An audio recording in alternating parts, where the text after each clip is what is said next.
I work for an independent agency called Barkley, not Barkley, the British version with the C, the Barkley with a K, and not to be confused, right? And what I'd like to do is share some information about millennials, and then hopefully after we debunk a few myths about millennials, we can have a conversation about how to market to them. So, who they are, you all have a sheet of paper in front of you that defines sort of who millennials are. They're not universally agreed upon terms and definitions around what makes up millennials, and they're not a homogeneous cohort. There are going to be differences from country to country. We have data on their media habits, their digital, social, and mobile behaviors by country. What I'm going to go through today is mostly a North American view. Mostly, okay? Let me just start with this. How many of you think they're all broke, unemployed, living in their parents' basements, among a collection of participation trophies that they've never effing earned? Anyone? Raise your hands. Okay, I see a few hands up. I don't think that's going to be an effective way to market to this cohort. Okay, and in fact, it's not consistent with reality, but it's a great way to sell magazines if you're trying. All right, so affluent millennials are a huge part of the cohort. We did a research study on affluent millennial behavior, which if you haven't read it tonight and you have jet lag, feel free to go to Millennial Marketing and download it. I promise you won't finish the report. Affluent millennials are 64% female skewed. How many of you are surprised that they're female skewed? Oh, come on, at least a few of you. They're 64% female skewed. The fastest growing group of people making $250,000 or more in the US are millennials over the age of 30 who live in the 10 largest cities. Okay? And if you represent a brand that sells to a broke millennial, let me tell you that broke millennials aspire to own the things that affluent millennials own. They just don't have the ability to do it at that price point. So this group is still the canary in the coal mine in terms of understanding cultural trends. Okay? Second, they're having children. I know this shocks some of you, but 10,000 women today are going to have a child in the US, and by birth year, they're millennial. 10,000 tomorrow are going to do the same thing. We have about 19 million millennials in the US who've started families. And let's just talk about that. Family culture, whatnot. How many of you have a schema that looks a little bit like this? Like, you know, you got a proper education, MBA or not, and then you got a job. And you got married, and then you started a family. How many of you have that schema? Okay, half. So the rest of you must have this schema, the millennial schema, right? Which is I don't follow the rules that are given. I follow the rules that I wish to follow, and I'll start my family now, and we'll think about marriage later on. Okay, and that's fine, except there are profound changes for marketers who relied on the predictability of these life stage patterns to make marketing models and marketing decisions, right? So I suspect most of you had a chance to study Maslow, a great thinker, pre-digital, social, mobile, e-com thinker. Everyone, right? Maslow, physiological needs, food, water, shelter. Millennial culture was not on Maslow's radar, however. Okay. And so as you think about this, right, there's a profound shift. Because the device I'm carrying, which is not a phone, because there's not a millennial employee in my office who has phoned me back, even though I've said, please call me, they text me back, what do you need, Jeff? And I'm thinking, I must have been unclear again. It says, please call me, right? But the reality is today's consumer expects this from brands. And so as we're making decisions, we have to understand there are profound changes in the basic underpinnings of what's going on. Before I get in deep on the research we've done, I need to know if there are any love experts in the room. Perhaps a dating expert then. Not a lover expert, just someone who's been on a date. Well, let's go about it this way. Let's say I go out to dinner tonight in London. I go to the restaurant for the first time. That's a first date. And if I like the restaurant, I might go back on a second date, and a third date, and a fourth date.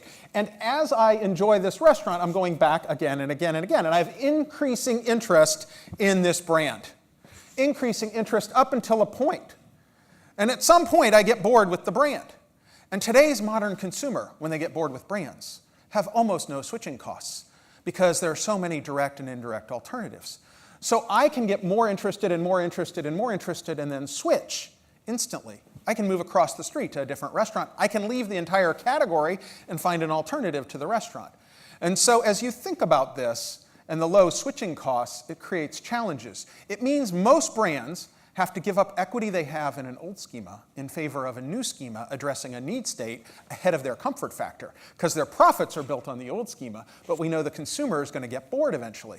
Because if I do the same thing again and again and again, you're not going to go back to that restaurant again and again and again. And the reality is, if I was going on a date and I brought them chocolates, they'd think it was wonderful, but if I brought them chocolates 32 times in a row, they might think, don't you have flowers up your sleeve or something, right? So brands do this and they wonder why consumers switch. And it's happening all the time. So how much equity do your clients have in an old schema? How much work are you doing on the need states that haven't been met? So we decided to peel this onion back, this love onion, and look at profits. I mean, love and money, they sort of go hand in hand, right?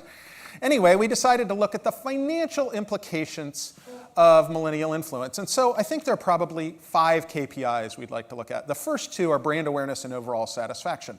And we find that most larger brands that look at consumer behavior have a clear view around their brand awareness on an unaided basis and overall satisfaction. And those are important, but they tend to be sort of what I'll call rear view mirror type things. There are 3 additional factors that are deliberately on top. Their uniqueness, their innovation, and meaningfulness. So the more unique your brand is, the more pricing authority your brand will have. Uniqueness will drive pricing authority. We heard some conversation this morning around pricing authority. I would point you to Young Mi Moon at Harvard Business School. I think she's done the most volume of interesting work on pricing authority. If your client doesn't care, they compete on low cost, then uniqueness won't matter, right? Second is innovation. We heard some commentary this morning about innovation. And I certainly agree patents could be one metric at looking at innovation. I would look at a variety of metrics on innovation.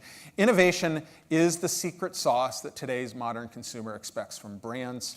We'll come back to it again and again until you throw me out of the building. We're going to be talking about innovation for the next hour. And then third is meaningfulness. If you prefer the term purpose, I'm fine. Meaningfulness will be a proxy for sales volume potential. So uniqueness drives pricing authority. Meaningfulness drives sales volume potential, and in between we expect this innovation scheme. And if you're a proper PhD, and I'm not, as I told you, I don't even have an MBA, in mathematics, you would never put a formula like this up, because the reality is you want all the factors to increase, but the numerator factors need to increase faster. It gets really complicated for audiences when I put 5 coefficients up that look different. So think about it this way. The ones on top matter a little more than the ones on bottom for most brands. All right. With that in mind, we wanted to look, the team was looking at Millennial Mindset. There's a team at Berkeley that is doing research. Of course, I'm excluded from that team. No, I'm not excluded. I'm just part of the team. But they're the PhDs that are doing the rigorous work, right? And we wanted to understand what's going on with consumers aged 21 to 65. I did get that correct. That is not an error. 21 to 65. We were looking at millennial influence at a brand level. And we're looking at millennial influence on Xers and Boomers, not just millennial to millennial. You with me? All right, so we're looking at derived and stated importance. For those of you who are not familiar with the difference, I intended to eat healthy today, but there was bacon at the breakfast buffet. You know, it was sitting right there, and it was really calling my name, so of course I put it on my plate. And I intended to go to the gym this morning, but I didn't. I hit the snooze button. So on a stated basis, I said I intended to be healthy. On a derived basis, my behavior was different. And we know consumers say and do different things. So the team ran analysis both of stated and derived and looked at the data through 2 lenses across generations. We did it on hundreds of brands. We did it for 200 mindsets. And I'm not going to show you brand level data, sadness, small violin. Clients don't like that. We do own aggregated data on this topic. So while we could talk about financial services or CPG or retail as a category, I'm looking at it on a broad basis across brands. On average, 67% of brands' performance in the future, if they compete based on differentiation, their future profit is related to core strategy choices: pricing strategy, promotion strategy, distribution strategy, ingress, egress, these kinds of factors, okay? 33% on average, if they compete on differentiation, it varies by industry and brand, is related to the mindsets. And we're going to talk about the mindsets next. So, 33%. Now, why would we focus on the 33 versus the 67? I find most clients find it difficult to change their pricing strategy. They can't close 1,000 stores unless they're filing for Chapter 11, right? So they don't have an exit, right? This is where they can have some traction. It's on the 33% of the profit potential. And these are in order of importance on average. So number 1 being social circle, number 6 being accessible on average. That doesn't mean for your client it's in that order, and it does vary by client. So let's examine these mindsets that are affecting generations. Okay, the first is social circle. Now, social circle is not social media. Social media would be a subset of social circle. Social circle is cultural conversation. So is your brand part of cultural conversation? So think about it this way. Are you familiar with the brand Trader Joe's? It's a grocery store. No? Yes, a little bit. Okay, so it's a fairly new grocery store concept, and I live in a suburb of Kansas City, and at the time I'm at a cocktail party having drinks on a Saturday night, and the conversation at this cocktail party is centered around a grocery store that has not opened within 500 miles of Kansas City, but in the next few weeks plans to open their first store.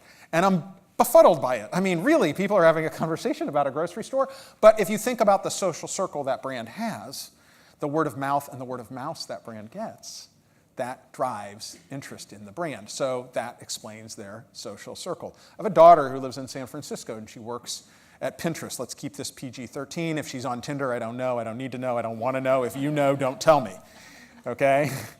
But the reality is Pinterest has a really strong social circle among women over age 40. So these are not millennials by birth year, right?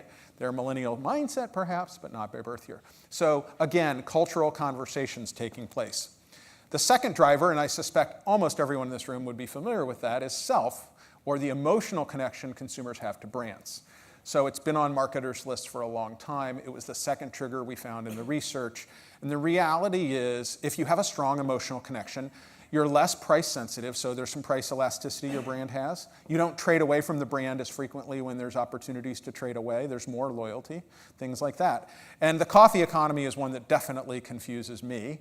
I mean, we have an economy where per capita consumption is flat, and people could have free coffee most of the time at their office. They can make it at home for 50 cents, yet they spend $4 on a coffee on the way to work. So we have an 8x increase in market cap at the same time we have flat consumption. I mean, wouldn't that be great if all our clients had that kind of a ecosystem going on? But it's the emotional connection. It's that millennial who's got iced coffee at 2 o'clock because they're too cheap to get the refill on the coffee walking around the office, right?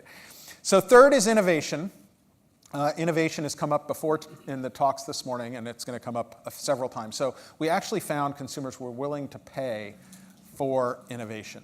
They would pay a small premium. So for example, TaskRabbit, that daughter who lives in San Francisco, if she has a project, she has to, let's say, work 30 hours at Pinterest. Okay, it's a full-time job. That's almost a criminal act in California to make someone work 30 hours. TaskRabbit creates a marketplace between people who want a project and people who are willing to pay for a project. So they fill a need for people who are looking to have some help done. And interestingly enough, a lot of millennials don't drive cars in San Francisco. So a lot of those projects can you pick this thing up that's heavy for me? I'll pay you X to drop it off at my place, or that kind of thing.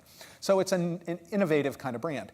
Topgolf is another brand. It actually started over here. I don't know if you're familiar with Topgolf. In the US, they basically eschew all of the things known about golf, which is that your socks have to be a certain length. You must wear a collar on the course. You must talk quietly, and the game is going to take 4 to 5 hours. On the other hand, at Topgolf, it might take an hour and a half. We're going to serve you drinks. Be as loud as you want. We'll take your $150 while everyone else struggles to capture 50. So we have an entire industry steeped in old schemas, unwilling to serve a consumer who's having a great entertainment experience is what they want from Topgolf, which is opening up unit after unit and making 15 million top-line US revenue at each location. It's amazing, right? Trust is on everybody's list in a sense. And so I want you to think about trust this way. There's a threshold, and if your brand is below the threshold, your brand will fail. If your brand is above the threshold, for most brands, 9 out of 10, you're going to generate 0 incremental EBITDA or something approaching 0. So understanding the importance of trust and whether you're below the threshold is important, but incremental investments for most brands on trust, for most, not all, there are 1 in 10 where it matters, not going to pay out. Purposeful. Purposeful is an important factor. So again, we talk about meaning, and today's employees want meaning, today's consumers want meaning. It was 5th on the list. We could talk about why 5th. I have a hypothesis, but it's an interesting conversation. So let's talk about it through 2 lenses. So everyone familiar with Tom Shoes, I'm assuming? Someone tell me what Tom Shoes does. What's their? 1 for 1. 1 for 1 is correct. And almost everybody knows that. So we get a call from a consulting firm representing Tom Shoes, not Tom Shoes, representing the company that's going to potentially acquire Tom Shoes. So it's a $1 billion transaction. They're thinking about making the investment, and they have a project they want done in about 2 to 3 weeks, which is just a point of view about Tom Shoes. And our point of view went like this. Everyone on the planet knows Tom's Shoes is exactly what he said, 1 for 1. So what's the incremental profit opportunity if everyone on the planet knows Tom's Shoes and they know stand for 1 for 1? Well, it's something approaching 0. So if you're going to bet $1 billion on it, don't bet on increasing brand awareness for Tom's Shoes and 1 for 1. Bet on the other things you're going to have to drive in terms of equities in order to increase your profit potential. If there's no gap in performance on your brand, then there's not going to be much profit potential. The flip side can be said for this Don't Text and Drive campaign. In the US, and I suspect over here, everyone pretty much hates the cable company or the phone company. I was giving a talk, in fact, to about 500 cable company executives. I'm like, how many of you think you're a loved brand? You know, nobody raises their hand, right? So I'm an avid cyclist, and it's a gorgeous day, kind of like today outside, right? And I'm riding my bike. It's about midday. I'm in the bike lane, and I get hit. I get hit by a 50-year-old ER doctor who's, sort of communicating with the hospital that he's on his way to do his job, right? And he's standing over me. Are you okay? I'm an ER doctor. I'm pretty confused at this point. I'm not sure where I am. And I'm just like, call 911. Don't touch me. I'm in a lot of pain. And so I get interested in the topic a couple days later after I'm sort of out of the hospital and all. And I call a friend who's at AT&T. He's a global leader in their strategy group. And I said, don't text and drive. Tell me about that. Well, the brand doesn't have a sense of purpose. So the gap between consumers and the brand is very large. They make a spend that's very small for a big global brand. Public company, you can go look at their spending. It's sort of around $1 billion in spend, right? And so here's a brand where the potential's great. So if they can close the gap, they can drive the profits up. So a lot of the things we're talking about within this mindset is about understanding your brand performance and the profit potential. If there's no gap, there's no potential. If there's a big gap, there's big potential. So Tom's Shoes, not much room for gain. AT&T, big opportunity. People don't see it as a brand with a purpose. Finally, accessible, and accessible is important. Accessible is about being radically easy to use. That's the simple definition. Anyone want to make a guess among the hundreds of brands we studied, among consumers across age ranges, from 21 to 65, which brand of the hundreds of brands, was the strongest brand among all? Clear winner. Answers in front of you. Amazon is correct.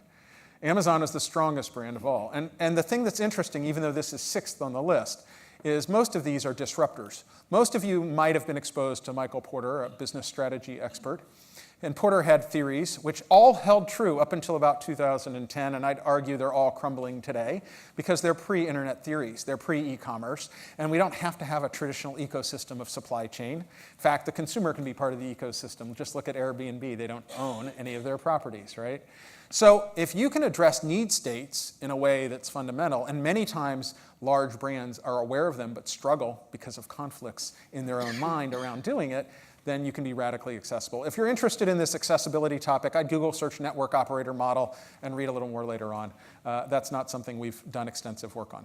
So that framework is a way we can look with our client or prospect at financial opportunity to make sure there's going to be an appropriate spend on that opportunity, because if there's no financial opportunity, then getting the money is just about impossible, right? And if we can't get agreement between marketing and finance on that, I don't see how we're going to get much progress. All right, so I'm going to shift gears, and when I met with Julian via phone, he said, I'd like to see how this comes to light in thematic trends, and maybe you could share some campaigns, and that's what I'd like to do. I'd like to bring it to life that way. So the first is that we believe in brands that stand for more than the bottom line. So said this way, if you stand for only your bottom line, you really have no chance with today's modern consumer, and frankly, with the employees you're trying to attract and retain. They expect and demand more. It's just the price of admission. And it's a pretty big change. If you think about it, I don't know about you, but in the 80s and 90s, my business partners and I, we'd go out and we'd you have a core user, you have a reference point, you have a brand payoff. We have to define these things and we can win, right? So core user to thirsty, sweaty jocks. Gatorade is the original sports beverage that enhances performance. Core user, reference point, brand payoff. We use traditional media. We just absolutely crush our competition. We win. Guess what? That's not going to work in the future. That's the old model, and it doesn't get you far enough.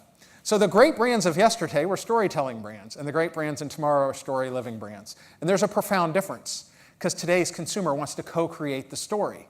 And co-create the story is infinitely harder for a brand than coming up with a core user or reference point and a brand payoff and buying a bunch of media.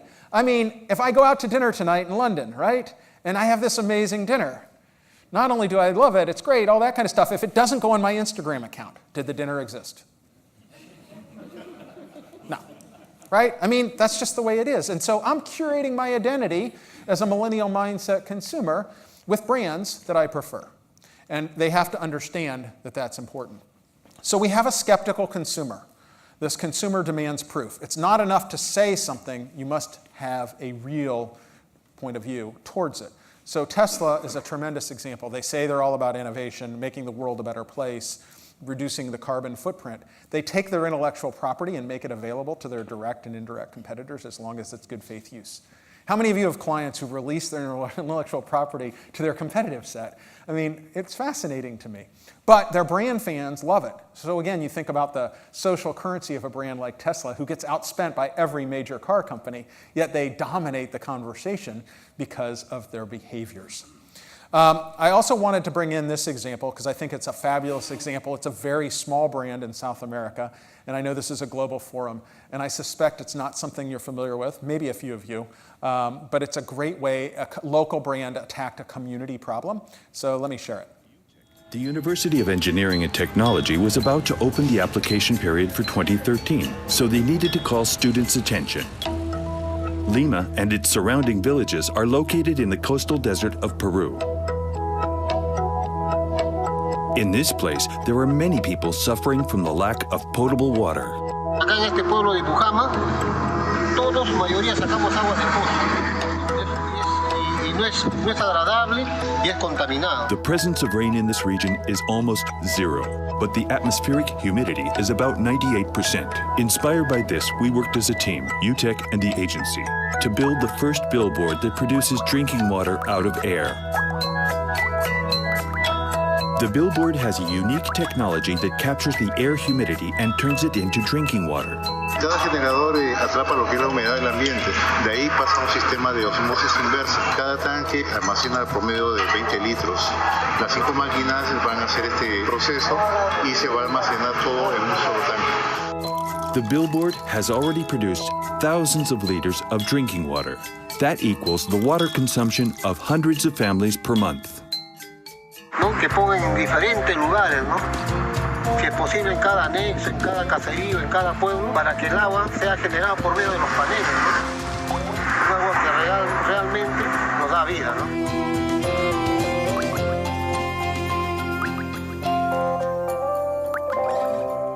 And I thought this was fascinating, so I wrote a short story about this a couple years ago, and I was watching a football game, and I got a phone call.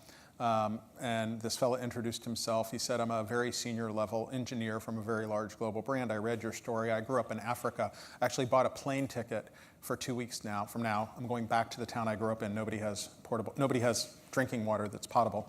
And with my engineering degree, I'm going to set up a system there so they can drink water. So it's sort of fascinating to me how these things sometimes take off. If your story doesn't add to my story, the reality is it'll never be our story. So brands today have to understand it is about the fact that I want to co-create that story. And many consumers are looking to curate their identity and status updates. So as you think about this, you have to say, is my brand Instagram worthy, right? Am I creating opportunities with a consumer who really is curating their social identity? Because that is important to them. And there's this conversion, which you've all heard about, between the physical and digital world, which is to say, I expect to get all of this in a seamless way, regardless of my brand's current position in the marketplace in terms of delivery.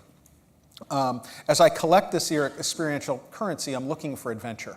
I'm actually willing to pay a small premium for adventures. Adventure could be everything from food culture to entertainment culture to travel culture. Any number of places I'm looking for adventure in my life. I'm looking for affordable adventures. So we saw this theme in our research, which we published actually in 2011. And since then we thought, wow, maybe it'll slow down. Actually, in our studies that we've done on an ongoing basis, we see the theme come up again and again and again. It's not getting any smaller, it's only getting bigger. So the adventure theme is definitely something that's new, that's attached to this generation. And perhaps one way a brand capitalized on this thematically is through this beer campaign that I'd like to share. Perhaps you've seen it.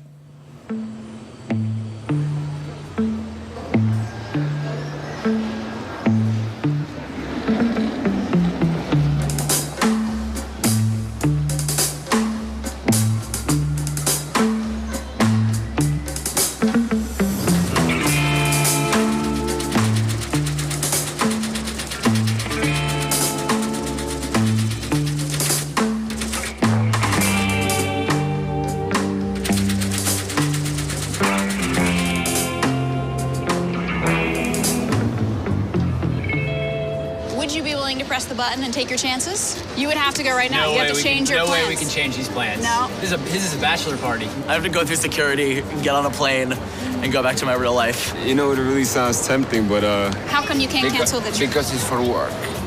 No, I'm afraid not. Right now, I'm going to where I have to go, so Yeah? I don't think I'm that adventurous.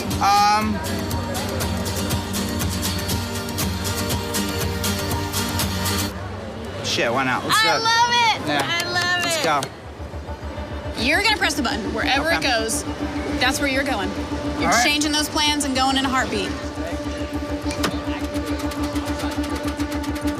How committed am I to whatever comes up here? Is that where we're going? Yes. All right. Here we go. We want Morocco, right? Woo! Uh-oh.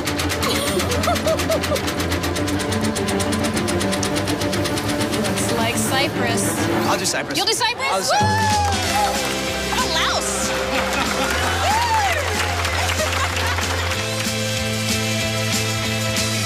How about Portugal? Thailand? This is real, right? This is actually gonna happen. It's so random. You're gonna either gonna kill me or you're gonna like laugh. Hey, Dan, what's up? It's George.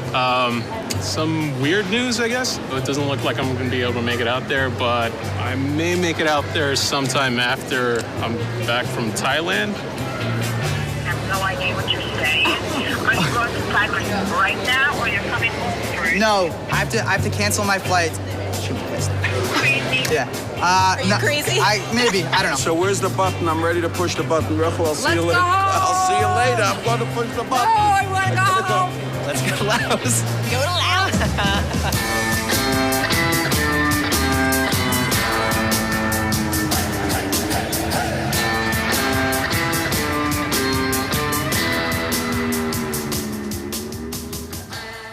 So the affordable adventure theme is a big macro trend. We've seen it in the research again and again, and it's an opportunity for brands. Third is sort of culture of content. This is not a new topic for most of you, I don't think. I tell you, I think it's a rapidly changing topic in the sense that just-in-time buyers expect just-in-time content. So as a brand or representing a brand, are you prepared to give that just-in-time buyer just-in-time content? Will it inform, engage, and inspire them to new levels? And I think in the next 12 to 18 months, we will definitely see brands integrate technology to identify CRM and social algorithms and merge them together. Who are the 5% of your brand's customers who actively purchase the brand's products, who have a strong algorithm in terms of influence in the category and the brand that could influence other buyers, because today's modern consumer believes other buyers, not your brand. So within that culture of content sort of framework, I think you can draw a straight line correlation from content to loyalty. Can I prove it? No. It's a project I'd love to work on. If anyone has some extra money laying around, just let us know. But the reality is someone who buys your brand's products and shares content is someone who's influencing lots and lots of consumers, right? And we spent a fair amount of time in the Millennials with Kids, the second book, sort of talking about this framework. And the framework goes like this. You have sort of planned and unplanned, proactive and reactive. And for each brand in your portfolio, you should have a strategy by quadrant. So you can't call a meeting to handle every social media opportunity that comes up, every content, but you can have a framework where people understand a brand's point of view. What are the topics we're not getting into? What are the topics we are? What's in our brand authority? What's out, right? So let's sort of dimensionalize this with one quick example. So Marissa is an employee at a client. That client's Dairy Queen. Dairy Queen is a restaurant chain in the QSR space in the US. Marissa has gone to Twitter to express her dissatisfaction with her work, much like the president of the US, who may have an opportunity at some point to work for Dairy Queen, who knows. And Marissa is like talking about Free Cone Day. Now, she's obviously in violation of company policy, right? And there's a woman running a social media command center on Free Cone Day, and she has a team, and they spot this, and rather than read her the policy manual, they give her a little hug. I mean, let's show some empathy here, right? So on behalf of the brand, they lean into this opportunity, right? Real time, right? Lower left-hand side of the equation. And Marissa says, wow, I'm working 3:30 to 9. That would be awesome. So on behalf of the brand, we start doing this. Now, what's Marissa going to do when she receives this gift? Anyone? She's going to share it, of course. And what are her friends going to do when they receive it? That's correct, right? And so very rapidly what occurs, we start sending this to Marissa. Marissa starts sending it to her friends who work at Dairy Queen. And we have an explosion going on among employees who are working on Free Cone Day. Now think back to the 5 KPIs in the formula that I showed you, right? One of them was overall satisfaction. If your employees have a better day, and then your guests have a better day, do your shareholders end up having a better day? Of course, Warren Buffett has the best day of all, right? So this is opportunistic. It's a lower left quadrant, but your brands all have opportunities, right? Do you have a plan in place for February 14th, right? We know certain things are going to happen, right? And we're ready for them. Next is sort of thinking beyond the product. Many of us represent companies that sell a product, but we have to move sort of past that. And so it was about December 19th-ish, a little over a year and a half ago, where I got a LinkedIn request from the Hershey company. And it goes like this. We've been following your research for a long time. We'd love to have a quick phone call about a new product we're launching. Would you be interested? This should be complicated. Yes, how soon, right? So send a LinkedIn note back. Yeah, we'd love to have a phone call. And within about 10 days, right after the holiday, we had a meeting in Kansas City with folks from Hershey who had millennialized one of the brands in their portfolio. And by millennialized, I mean they'd taken an existing product, they'd put more protein in the product, they took a little sugar out, et cetera, et cetera. Okay, so they made it a little more contemporary as a brand and repackaged it. And the brand is called Take 5. And our assignment became, because we won the assignment, launch Take 5. Relaunch a brand that's sort of at the bottom of the portfolio. By the way, this brand took off. So rather than go through sort of a traditional Hershey process, which would be traditional media, traditional marketing, that wouldn't be very millennial an approach. We said, well, let's talk about the brand, let's learn about the brand, let's do research with consumers in non-traditional ways to understand what's going on. And we came up with a framework that looks like this. Discover the remix, experience the remix, engage with the remix. So experiential CPG, right? Not exactly what Hershey's comfortable with. I mean, they don't have models for experiential CPG. But hey, we made it up based on what we learned in the consumer research. And what I want to do is share a short video that shows how we handled the relaunch. Take 5 bars are pretty much unknown. But with chocolate, peanuts, peanut butter, caramel, and pretzels remixed into one bar, anyone who tries one loves it. So in a candy aisle full of big-name brands, how does a little guy like Take 5 get noticed? By not playing by the rules. The remixed candy bar was on a mission to remix the world. It kicked off at South by Southwest, where they remixed other brands' handouts into stuff people actually wanted. In a Take 5 branded space created just for the festival, people lined up around the block to trade up. A custom algorithm valued the swag based on rarity. The most common items were worth almost nothing, whereas something unique, like a branded yarmulke, got you dinner at hard-to-book restaurants, VIP tickets, or even a real human to wait in line for you. The swag exchange got tons of press, and little old Take 5 made several top 10 lists alongside big-name brands. Next, it was off to New York City for the Governor's Ball Music Festival. Instead of doing something lame like a sampling tent, they remixed trash into Instagram treasure by transforming old shipping containers into the perfect photo op. They called it the Take 5 Gov Wall. Tons of people stopped, snapped, and shared. The following week, Nashville, Denver, and Seattle got their own taste of the remix in the form of unexpected Uber rides. When riders made a request, a random vehicle would pick them up. Uber Remix was one of the most successful Uber campaigns ever. On social, Take 5 used an army of influencers to fill their feed with thumb-stopping content. Most notably, comedian and actor Nick Kroll. Oh, hello, Internet. It's me, Take 5's Nick Kroll. He had always been a fan of the bar, so they thought it was only right to pay him to be an official spokesman and recruit other true fans to be #sponsored as well. They remixed the typical celebrity endorsement by being totally transparent. Gotta get that money. Soon enough, people started noticing and seeking out Take 5 bars on a daily basis. And after the million bars sampled, 12.5 million earned impressions, and almost a billion total impressions. Take 5 became the fastest growing candy bar in the category and increased brand awareness by 47%, sales by 46%, and household penetration by an incredible 3.4 points. Quickly, they went from being a brand with barely any followers to a fan favorite that can no longer be ignored. And it's only the beginning.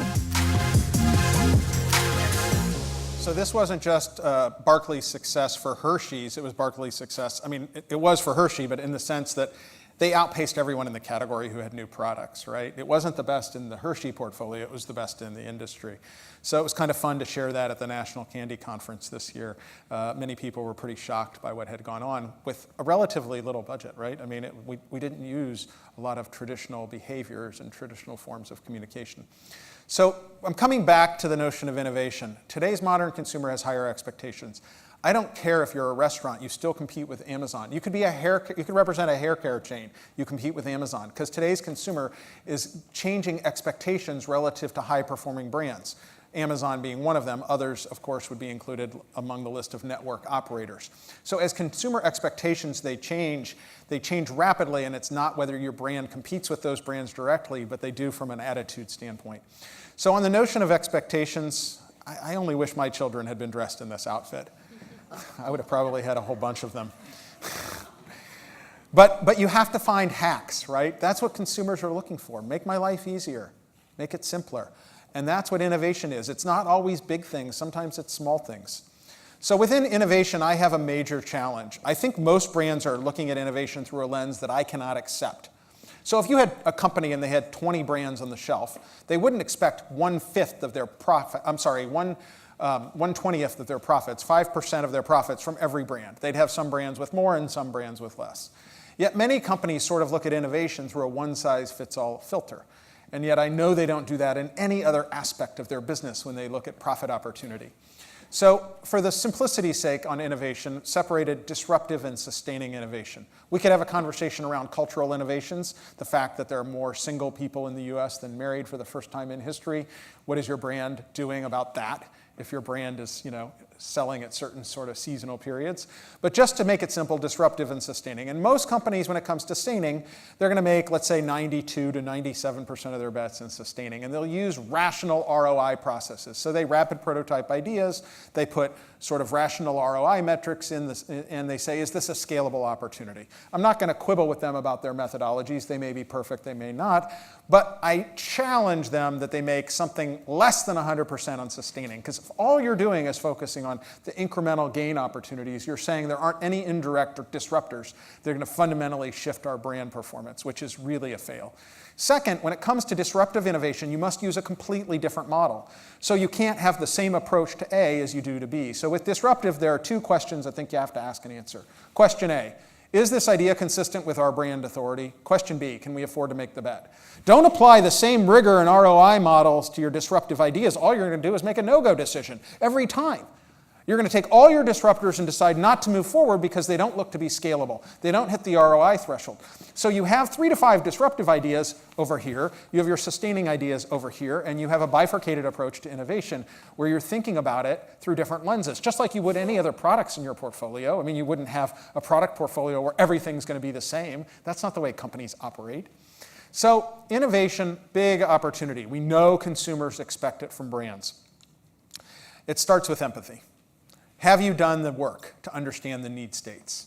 If it's food, need states around palate states. Like I told you, I want to eat healthy. The reality is I might eat healthy during the week. I'm still going to have binge behaviors on the weekend. So if you know the need states and palate states, you can start to think about all of that through different lenses. In fact, you could go further. You could say need state, palate state, day part state, right? And you could start to innovate. So in each category, you have to think about it differently. But innovation is a complex Rubik's Cube that brands are going to have to tackle. In fact, I'm finding more often than not, brands are contacting us with innovation kinds of questions that often lead to other opportunities. So I don't know about you, but my mom always sort of said the golden rule. How many of you had a parent who was like, golden rule? Yeah? I only see a few hands nodding. Okay, I'm worried about the parenting that was going on back in the day. The reality is the golden rule is a big fail for innovation. It's a major fail. You're going to have to go to the platinum rule if you're thinking about innovation, which is others may want to be treated differently than you. And so you're going to have to think through the lens of what they want and their need states and how that involves differences, and complexity occurs even further now because we're starting to look at all the various need states through different segments. But that's what it's going to take to win, and the winners are going to be big, big outliers. who get it.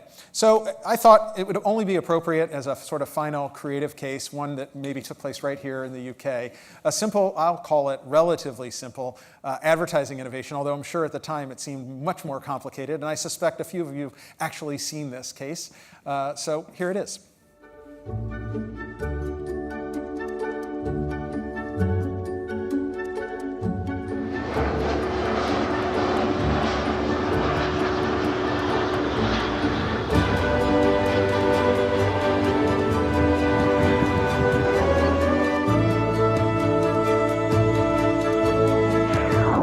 What the public saw as magic was actually a carefully orchestrated feat of technology.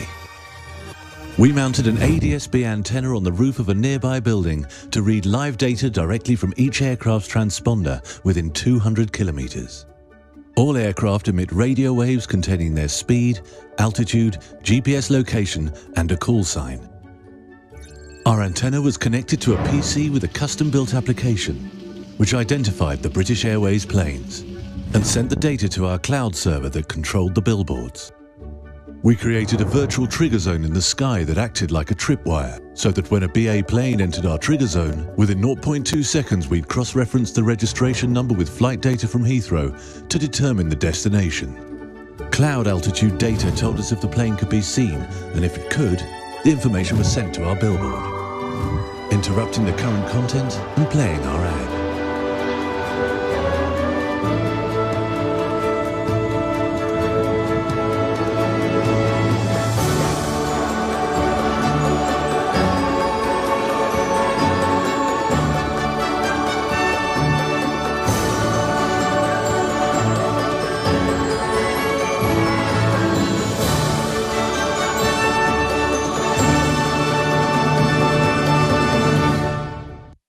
I applaud the folks who had the foresight to sort of think about how you take the oldest form of media, pretty much, in an outdoor board and make it the newest form of media. So for our team, this started as a journey. We identified a topic, we did a Google search, and there was not much good information on millennial consumer trends. Formed a research partnership in late 2010 between Barclay, Boston Consulting Group, and Service Management Group. Published that study. Then decided to host a conference called Share Like Buy. If you're interested, you can join us in Washington, D.C. this October at sharelikeby.com. We're still looking for speakers. If you have a client or if you personally are a youth trends expert, let me know. We'd love to have you. And from there, one thing led to another, and someone who has no writing talent found a way to get a book done. No prior speaking resume, found a way to learn to give a talk, and then it kept on progressing. The goal being that as a team, we would do research, we would publish the research, we'd write white papers, and it would lead to things. And candidly, it leads to things so often it's almost crazy in terms of the opportunities we get presented. So if there were 3 questions I would take home at the end of a presentation like this, they'd be the following. First, how is your brand going to create uniqueness? For 2 reasons. A, it drives your pricing authority, and most brands need pricing authority. And B, we know the consumer is curating their identity based on brands that are unique, so it also fuels the whole social circle. Second, are you going to co-create meaningfulness? And if you prefer purpose, go with purpose. That drives sort of sales volume potential, right? And without sales volume potential, you have challenges. And then third, that secret ingredient we talked about, innovation. Innovation is absolutely crucial. It's an expectation consumers have. You might sell a product and innovate on the experience. You might sell an experience and innovate on a product, but you have to be doing things, hacking in favor of need states that you've identified in your research. So I really appreciate the opportunity to share this. I did have one final short little video. It was behind the scenes, kind of look at our employee culture. Our employees, we have about 400 employees spread across 4 US offices, and many of them are millennials, and many of them don't have young kids, so bring your kid to work day doesn't have much meaning for them. So among the changes we made was this program, and I'll share it with you. I'm not sure why he chose advertising. I think advertising chose him. My husband laughs all the time. He said that she goes to work and does Facebook basically all day long. So, and I'll say, what did you do today? And it usually just sounds like he's eating out or editing video. Can we revisit just the strategy first? You know, what led to taking this approach?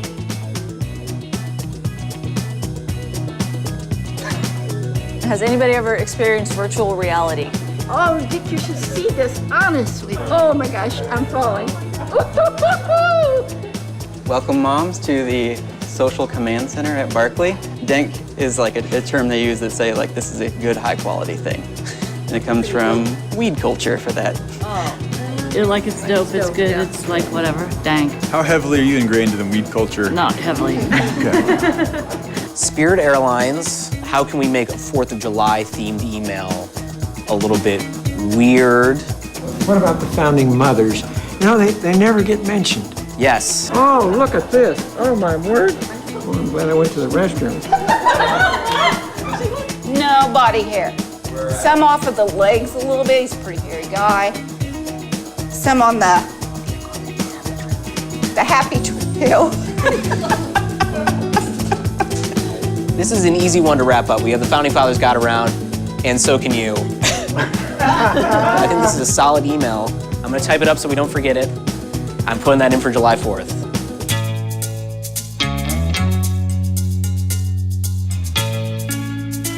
I'm just tickled pink that I got to be here, and I hope I get a chance to come back again sometime. I just know she's awesome, and that was just an affirmation.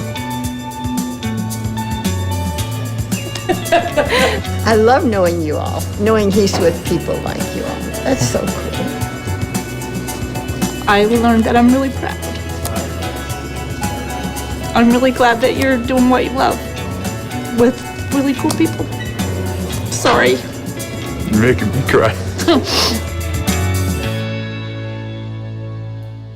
Well, thank you for your time.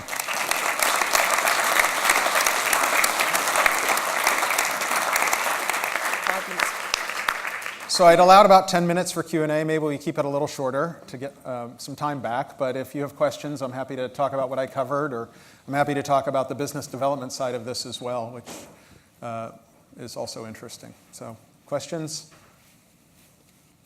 Yes, they don't even have to throw you the ball. Oh, great. So nice. Yeah.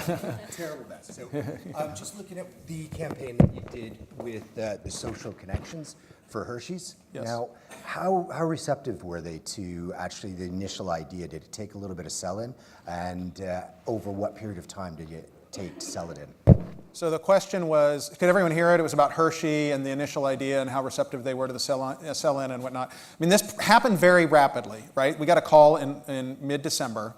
We had a first meeting in January. They met with us and 2 other firms and made a decision within probably 10 business days. That never really happens in life, but they were on pressure to launch this, and they decided they were going to go outside their roster, and they wanted an agency that understood millennials.